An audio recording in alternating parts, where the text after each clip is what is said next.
কংগ্ৰেছ দলত 2001 চনৰ পৰা থকাৰ পাছত বিভিন্ন দায়িত্বত AICC মেম্বাৰলৈকে দায়িত্ব সুকলমে সমাপন কৰিছোঁ।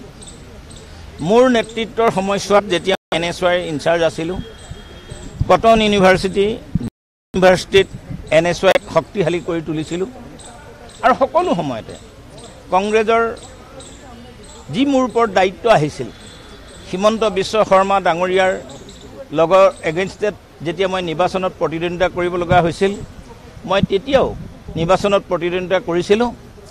কিন্তু আজিৰ যিজন নেতৃত্ব আছে ভূপেন কুমাৰ বৰাকে প্ৰমুখ কৰি প্ৰাক্তন সভাপতি ৰিপুণ বৰা, ৰকিবুল হুছেইন ডাঙৰীয়া, প্ৰদ্যুৎ বৰদলৈ ডাঙৰীয়া, দেৱব্ৰত শইকীয়া ডেঙেকা আদি কৰি কোনোৱেই কিন্তু জালুকবাৰী সমষ্টিত নিৰ্বাচনৰ প্ৰচাৰ কৰিবলৈ যোৱা নাছিল।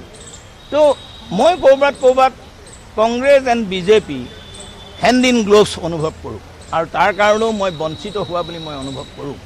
গতিকে বহুৰ পিছত যিহেতু এই কথা সকলোৰে জ্ঞাত, অৰবিন্দ কেজৰিৱাল ডাঙৰীয়া প্ৰথমবাৰেই নেতৃত্বলৈ আহি 2015 চনত দিল্লী বিধানসভাৰ 70খন চিটৰ 67খন সক্ষম হৈছিল, 20 চনত 70খনৰ 62খনৰ সক্ষম হৈছিল। গতিকে তেনে এজন নেতাৰ নেতৃত্বত বা তেনে এটা দলৰ নেতৃত্বত মই কাম কৰিবলৈ নিশ্চিতভাৱে সুবিধাপূৰ্ণ বুলি আজি তাৰিখত মই আম আদমি পাৰ্টিত জইন কৰিছোঁ। যে ভূপেন কুমাৰ বৰা ডাঙৰীয়া বৰ্তমান থকা সভাপতিসকলৰ ভিতৰত আটাইতকৈ দুৰ্বল আৰু অসফল এজন সভাপতি, যাৰ প্ৰতিবাদ স্বৰূপেই মই কংগ্ৰেছ দলৰ পৰা